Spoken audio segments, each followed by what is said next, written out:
You might think you've seen this car before, but Ferrari insists that you haven't, because they say the GTC4 Lusso T is a completely different car to the GTC4 Lusso. That's because instead of a V12 under the bonnet, this now has a version of the California T's V8. So 2 turbochargers, 449 kilowatts versus the V12's 507. And the price difference is about 75,000 Australian dollars. This now moves to a rear-wheel drive car. The V12 is an all-wheel drive car, but this one keeps the rear-wheel steering of the V12 as well. Ferrari insists that it drives very, very differently. Let's go and find out. We're in the sport mode now. It's a little bit louder, firmer, more direct, handles a little better, Gearshift's a little snappier, but push that button there on the steering wheel to soften off the damping back into comfort mode. So you can still go quickly on really bumpy surfaces because the car's softer and isn't trying to spit you off the road all the time.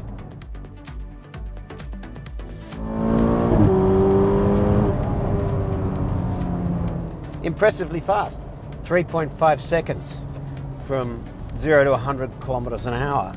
By comparison, the V12 version of, wait a minute, it's not this car, the GTC4 Lusso V12, which is a completely different car to this one, is 1/10 of a second quicker. So that's 1/10 of a second for $74,000. You can go from sport, you can turn it on to ESC off, where it'll just give you a little beep before flicking back, or you can then cut back on to comfort mode. There's also a wet mode back here and even a snow mode down there to soften the throttle right off. The islanders voted, and the islands voted really for steering wheel mounted gear shift paddles. Ferrari sticks with mounting them on the steering column, and you only have to turn this far, not even this, about there, and you can no longer reach the paddle to change up a gear. It's tall at the top, but not at the bottom. So obviously they know you need to change gear sometimes up here, but down here not so much. Who knew? So how does it handle? It handles well. It's fast, it feels light and nimble. It doesn't feel a car as big as it is.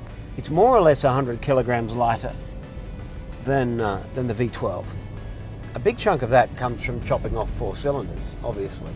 But there's a buyback there because it's got 2 turbochargers and all the plumbing, intercoolers, all the stuff that goes with it. A massive big chunk of it comes from dropping the front wheel drive. Ferrari has a very peculiar front wheel drive system for the V12 version of this car, in that it takes the drive off the front of the engine directly and runs it through some gears and clutches and ultimately drives the front wheels. This car doesn't do that. So you lose a lot of weight just by going to rear wheel drive. Feels it too. It feels much calmer, lighter. There are some problems. In Ferrari's way, the steering is very, very light, and it doesn't load up as you wind on more lock in a corner. As the corner starts getting harder and harder, it doesn't get heavier in the steering. You end up not having the same sensation of input as you would in some other fast cars. There's a lot of feedback coming through it in terms of bumps and nibbles in the road, but not in terms of weighting. The car squats a lot on hard acceleration, and that can leave it feeling quite squirrely sometimes, especially on roads that aren't dead smooth. But that's only under hard acceleration. The big advantage this car has in the mid-range for living with it day to day in town situations or punching out of corner at low revs is torque. This car has more torque than the V12, and it gets it 2,750 RPM sooner. So if you want bragging rights, get the V12. If you're driving somewhere slippery, get the V12. If you just want the most expensive one, get the V12. Or you can get this one and something like an Audi RS3. And if you get an RS3, you'll have 13 cylinders. You'll be one in front of the V12 man.